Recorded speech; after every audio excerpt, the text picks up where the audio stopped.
सावधान 15 फरवरी 2026 की महाशिवरात्रि पर अगर आपने गलती से भी अपने घर में ये 3 चीजें बनाकर खा ली तो समझ लीजिए कि आपने स्वयं अपने हाथों से अपनी बर्बादी लिख दी है। जी हाँ, शिव पुराण के अनुसार ये 3 ऐसी चीजें हैं जो उस रात भूलकर भी रसोई में नहीं होनी चाहिए, वरना महादेव की कृपा नहीं बल्कि उनका क्रोध बरसेगा।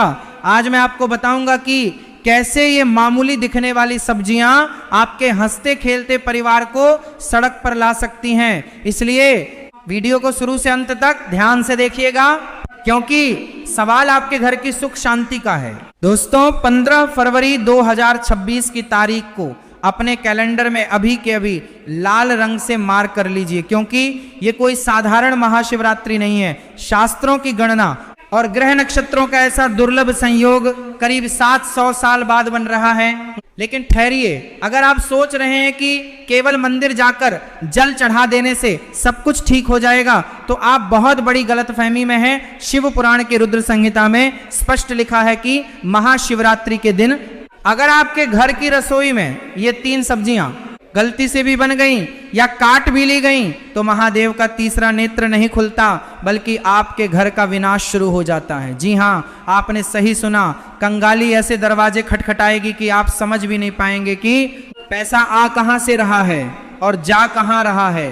आज के इस वीडियो में मैं आपको उन 3 अभिशप्त सब्जियों के बारे में बताने जा रहा हूं जो इस महाशिवरात्रि पर जहर के समान हैं। और सुनिए, जो तीसरी सब्जी है ना, वह तो हर भारतीय घर में रोज बनती है और वही आपकी सबसे बड़ी भूल साबित हो सकती है। तो क्या आप तैयार हैं उस सत्य को जानने के लिए जो आपको और आपके परिवार को आने वाले भारी संकट से बचा सकता है? इस वीडियो को एक पल के लिए भी छोड़ने की गलती मत करना, क्योंकि यहां बात सिर्फ व्रत की नहीं है, बात आपके घर की सुख शांति और समृद्धि की है। चलिए सबसे पहले यह समझते हैं कि 15 फरवरी 2026 इतना खास क्यों है। ज्योतिष शास्त्र के अनुसार इस बार महाशिवरात्रि पर मकर राशि में एक ऐसा त्रिग्रही योग बन रहा है जो सीधा भगवान शिव के रौद्र रूप से जुड़ा है।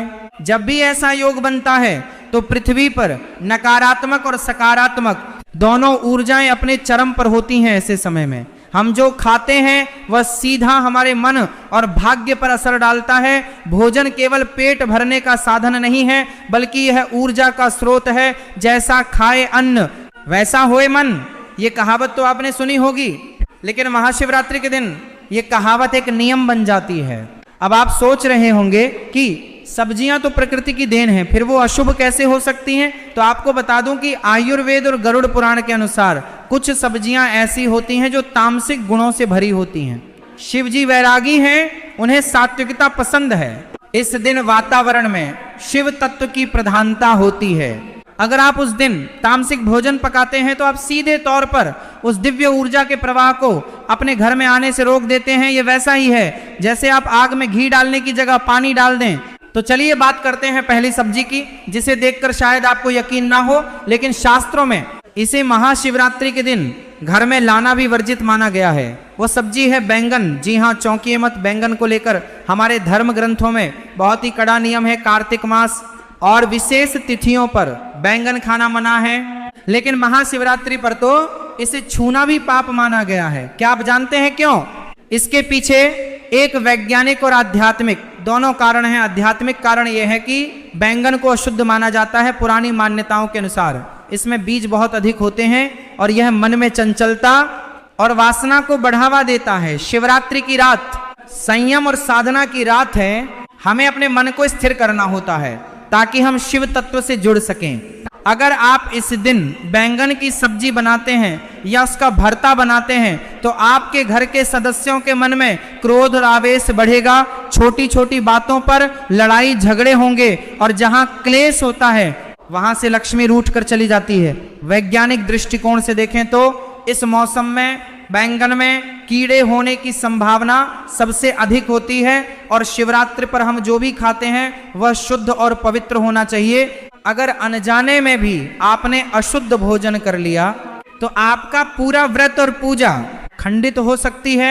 इसलिए गांठ बांध लीजिए कि 15 फरवरी को बाजार से सब्जी लाते समय बैंगन की तरफ देखना भी नहीं है। अब आगे बढ़ते हैं। और बात करते हैं दूसरी सब्जी की, जो बैंगन से भी ज्यादा खतरनाक मानी जाती है। ये सब्जी सीधे तौर पर शनि और राहु से जुड़ी है और शिव जी की पूजा में इनका प्रभाव नकारात्मक हो सकता है। ये सब्जी है मूली। शायद आपको ये जानकर हैरानी हो रही होगी, आप कहेंगे कि मूली तो सलाद है, सेहत के लिए अच्छी है, लेकिन रुकिए, हम यहाँ सेहत की नहीं, हम यहाँ ऊर्जा और तरंगों की बात कर रहे हैं। मूली को एक तीखी गंध वाली सब्जी माना जाता है। शास्त्रों में कहा गया है कि जिस भोजन में तीव्र गंध हो वह राक्षसी भोजन की श्रेणी में आता है। महाशिवरात्रि की रात को कालरात्रि भी कहा जाता है। इस रात को नकारात्मक शक्तियां भी सक्रिय होती हैं। जब आप घर में मूली काटते हैं या पकाते हैं तो उसकी गंध से घर का वातावरण भारी हो जाता है। ये गंध सकारात्मक ऊर्जा को काट देती है। शिव पुराण के अनुसार महादेव को वह चीजें अर्पित की जाती हैं जो शीतलता प्रदान करें, जैसे दूध, दही, चंदन। मूली की तासीर और गंध दोनों ही उग्र हैं। अगर आपने इस दिन मूली के पराठे या सब्जी बनाई तो समझ लीजिए कि आप अपने घर में बीमारी को न्योता दे रहे हैं। ऐसा माना जाता है कि इस दिन मूली खाने से व्यक्ति की बुद्धि भ्रष्ट हो सकती है और वह ऐसे गलत निर्णय ले सकता है जिसका पछतावा उसे साल भर करना पड़ेगा। क्या आप चाहेंगे कि आपकी एक छोटी सी गलती आपके पूरे साल की मेहनत पर पानी फेर दे? नहीं ना। इससे पहले कि मैं आपको तीसरी और सबसे महत्वपूर्ण सब्जी के बारे में बताऊं जो आपके घर में कंगाली ला सकती है, मैं आपको एक बहुत ही जरूरी बात बताना चाहता हूं। बहुत से लोग ये सोचते हैं कि हम तो व्रत नहीं रख रहे हैं, हम तो खा सकते हैं। ये सबसे बड़ी गलतफहमी है। महाशिवरात्रि का प्रभाव पूरी सृष्टि पर होता है, चाहे आप व्रत रखें या ना रखें। अगर आप उस दिन घर में रसोई जला रहे हैं तो नियमों का पालन करना पूरे परिवार के लिए अनिवार्य है। घर का एक सदस्य भी अगर नियम तोड़ता है तो उसका दोष पूरे परिवार को लगता है। अब समय आ गया है उस तीसरी सब्जी के बारे में जानने का जिसके बिना शायद आपका खाना अधूरा लगता है। लेकिन महाशिवरात्रि के दिन ये सब्जी नहीं बल्कि साक्षात दरिद्रता है और वह प्याज और लहसुन। आप कहेंगे कि ये तो हमें पता है, लेकिन रुकिए, इसमें एक गहरा रहस्य है जो आपको नहीं पता। लोग अक्सर सोचते हैं कि सिर्फ व्रत वाले को प्याज लहसुन नहीं खाना चाहिए, लेकिन शास्त्रों में लिखा है कि शिवरात्रि के दिन इन चीजों का घर में होना भी अशुभ है। प्याज और लहसुन की उत्पत्ति की कथा समुद्र मंथन से जुड़ी है। जब राहु का सिर काटा गया था तो उसके रक्त की बूंदें धरती पर गिरी थीं, जिनसे प्याज और लहसुन की उत्पत्ति हुई। इसलिए इनमें रोग तो ठीक करने के गुण हैं, लेकिन इनका स्वभाव राक्षसी है। महाशिवरात्रि पर ग्रहों की स्थिति ऐसी होती है कि हमारा शरीर ब्रह्मांडीय ऊर्जा को ग्रहण करने के लिए एक रिसीवर की तरह काम करता है। प्याज और लहसुन तामसिक भोजन है जो हमारे शरीर में आलस्य, अज्ञान और क्रोध पैदा करते हैं। अगर आप इस दिन छोले पनीर या कोई भी ऐसी सब्जी बनाते हैं जिसमें प्याज लहसुन का तड़का लगा हो तो आप शिव की कृपा से वंचित रह जाएंगे। लेकिन खतरा सिर्फ यहीं खत्म नहीं होता। एक और चीज है जिसे अक्सर लोग सब्जी समझकर पका लेते हैं और वो है मसूर की दाल। हालांकि यह दाल है लेकिन इसे सब्जी की तरह ही भोजन में गिना जाता है। शिव पुराण में मसूर की दाल को गौ रक्त के समान माना गया है। इस दिन मसूर की दाल बनाना या खाना महापाप है। तो अब सवाल ये उठता है कि आखिर हम खाएं क्या? अगर ये सब्जियां नहीं बनानी तो क्या बनाना शुभ होगा? इसका जवाब भी हमारे पुराणों में छिपा है। 15 फरवरी 2026 की महाशिवरात्रि पर आप लौकी की सब्जी बना सकते हैं। लौकी को सबसे शुद्ध और सात्विक माना जाता है। इसे खाने से मन शांत रहता है और शरीर हल्का रहता है, जिससे पूजा पाठ में मन लगता है। इसके अलावा आप कच्चा केला, कद्दू या तोरई की सब्जी भी बना सकते हैं। ये सभी सब्जियां सात्विक श्रेणी में आती हैं और शिव जी को प्रिय हैं। दोस्तों, एक बात और ध्यान से सुनिए। अक्सर हम इन नियमों को अंधविश्वास मानकर इग्नोर कर देते हैं। हम सोचते हैं कि अरे भगवान तो भाव के भूखे हैं, उन्हें खाने पीने से क्या फर्क पड़ता है। ये सच है कि भगवान भाव के भूखे हैं, लेकिन यह भी सच है कि जैसा अन्न वैसा मन। अगर आपका अन्न ही शुद्ध नहीं होगा तो आपका मन शुद्ध कैसे होगा? और अशुद्ध मन से की गई पूजा कभी फलित नहीं होती। 15 फरवरी का दिन एक ऐसा मौका है जब आप अपने पुराने पापों को धोकर एक नई शुरुआत कर सकते हैं। उस दिन ब्रह्मांड का द्वार खुला होता है। अगर आप थोड़ा सा संयम बरत लेंगे, अपनी जीभ पर थोड़ा सा काबू रख लेंगे, तो महादेव आपकी झोली खुशियों से भर देंगे। कल्पना कीजिए उस रात की जब पूरा संसार शिव की भक्ति में लीन होगा, मंदिरों में घंटियां बज रही होंगी, हवा में अगरबत्ती की सुगंध होगी और आपके घर में भी सात्विक भोजन की खुशबू आ रही होगी। जब आप शुद्ध मन और शुद्ध शरीर से महादेव के सामने हाथ जोड़ेंगे तो वह ऊर्जा सीधे आपके भीतर प्रवेश करेगी।